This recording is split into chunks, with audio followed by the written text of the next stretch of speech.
나는 왜 끝사랑이어야만 할까? 스피노자가 말하는 끝나지 않는 사랑. 밤은 이상합니다. 낮에는 괜찮았던 마음이 왜 밤만 되면 다시 흔들리는 걸까요? 잊었다고 믿었던 사람을 왜 어떤 밤엔 다시 떠올리게 되는 걸까요? 시간은 분명 흘렀습니다. 계절도 여러 번 바뀌었고 우리는 각자의 삶을 살아냈습니다. 그런데도 어떤 사람은 끝내 지나간 사람이 되지 못합니다. 왜일까요? 왜 어떤 사랑은 끝났는데도 끝난 것 같지 않을까요? 오늘은 드라마 수국이 지기 전에를 통해 그 질문을 따라가 보려 합니다. 이 이야기는 단순한 재회 멜로가 아닙니다. 이런 질문에 더 가깝습니다. 나는 왜 끝내 당신이어야만 할까? 왜 어떤 마음은 25년이 지나도 사라지지 않을까? 은수는 오래된 첫사랑 지훈 앞에 다시 섭니다. 그 재회의 순간 미쳤지. 여길 왜 왔을까? 이 한마디 안에 이미 철학이 들어 있습니다. 우리는 늘 인성으로 선택했다고 생각하지만 실은 많은 순간 이미 마음이 먼저 가 있지요. 스피노자는 말했습니다. 한 번 깊이 흔들린 마음은 시간이 지난다고 저절로 사라지지 않는다고. 오히려 더 깊이 몽만에 가라앉아 있다가 어떤 장소, 어떤 목소리, 어떤 눈빛 하나에 다시 떠오른다고. 그래서 재회는 새로운 시작이 아니라 끝나지 않은 감정이 귀환일 때가 많습니다. 지우는 은수를 오래 바라보지도 않습니다. 그런데 은수는 느낍니다. 선배는 오래 보지 않았다. 그런데 이상하게 그 짧은 시선 하나가 25년보다 길었다. 시간의 길이는 시계가 재지만 감정의 길이는 기억이 재지요. 어떤 사랑은 25년이 지나도 끝나지 않습니다. 끝나지 않아서가 아니라 사실은 내 안에서 계속 이어지고 있었기 때문입니다. 겉으로는 끝났지만 마음속에는 아직도 말을 걸고 있었던 겁니다.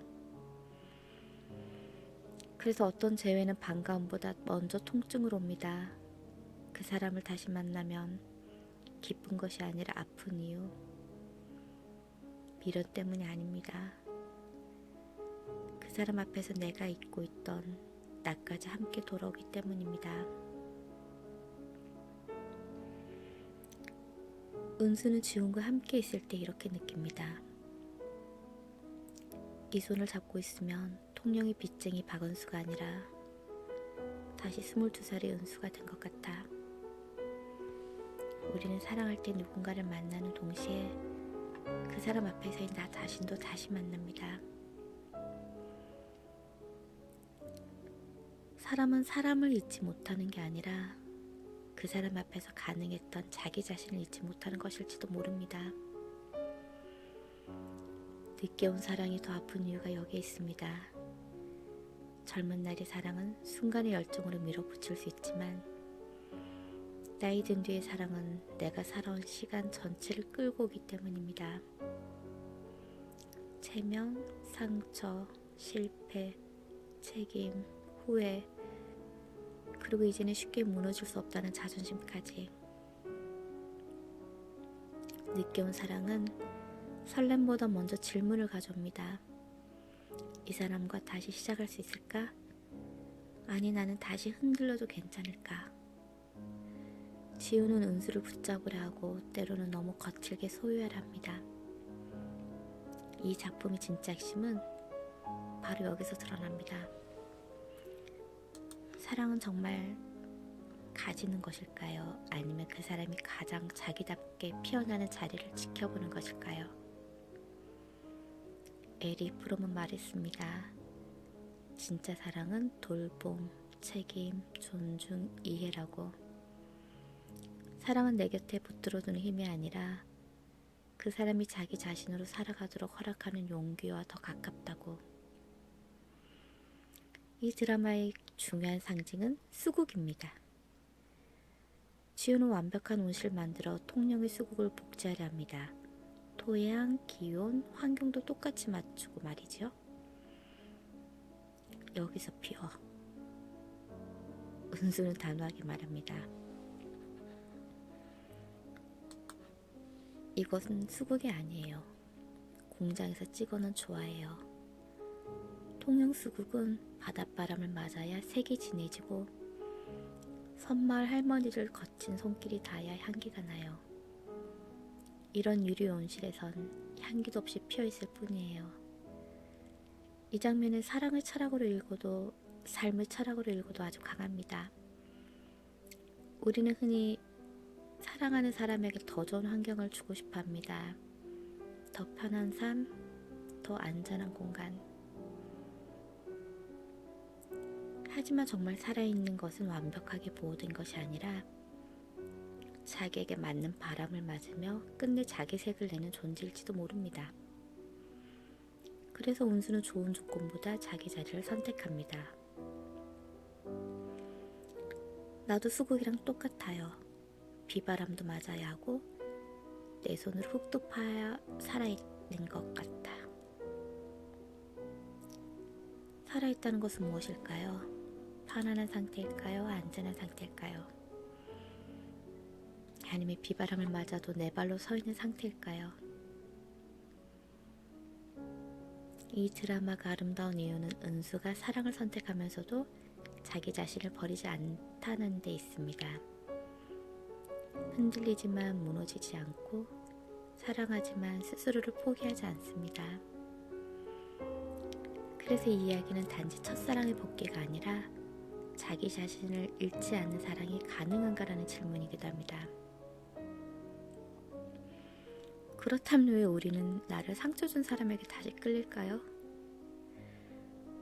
나에게 강한 흔적을 남긴 사람, 나를 깊이 흔든 사람, 나를 가장 살아있게 만든 사람에게 우리는 쉽게 무관심해지지 못합니다. 그래서 사랑은 종종 행복보다 흔들림으로 먼저 기억됩니다. 마지막에 이 드라마는 아주 어른스러운 대답을 건넵니다. 사랑이라는 흔한 단어보다 계약이라는 단어가 더 든든해진 그런 나이가 되었으니까. 사실은 아주 깊은 진실을 담고 있습니다. 젊을 때의 사랑이 고백과 설렘의 언어라면 어른의 사랑은 책임과 반복의 언어에 더 가깝습니다. 뜨거운 말보다 계속 돌아오는 사람, 큰 고백보다 실제로 곁을 지키는 태도. 어쩌면 마지막 사랑은 가장 뜨거운 감정이 아니라 가장 오래 남는 책임의 얼굴을 하고 오는지도 모릅니다. 오늘 이야기를 들은 여러분께 묻고 싶습니다. 당신에게도 그런 사람이 있는지요? 끝났다고 생각했는데 끝나지 않은 사람, 잊었다고 믿었는데 어떤 밤엔 다시 떠오르는 사람, 그 마음이 미련이 아닐 수도 있습니다. 그 사람 앞에서 가능했던 당신 자신을 아직 간직하고 있다는 뜻일 수도 있으니까요. 어쩌면 사랑은 붙잡는 일이 아니라 그 사람이 가장 자기답게 피어나는 계절을 알아보는 일인지도 모르겠습니다. 저는 25년 동안 자존심 뒤에 숨겨온 제 수국 한 송이를 이제야 정직하게 마주해 보려 합니다. 제 수국이 피어나는 이 작은 뜰하게 당신도 함께 머물러 주시겠어요? 당신의 밤도 저처럼 말 못하고 흔들리고 있다면 구독으로 그 마음을 나누어 주세요. 저는 내일도 이 자리에서 당신의 계절을 기다리고 있겠습니다.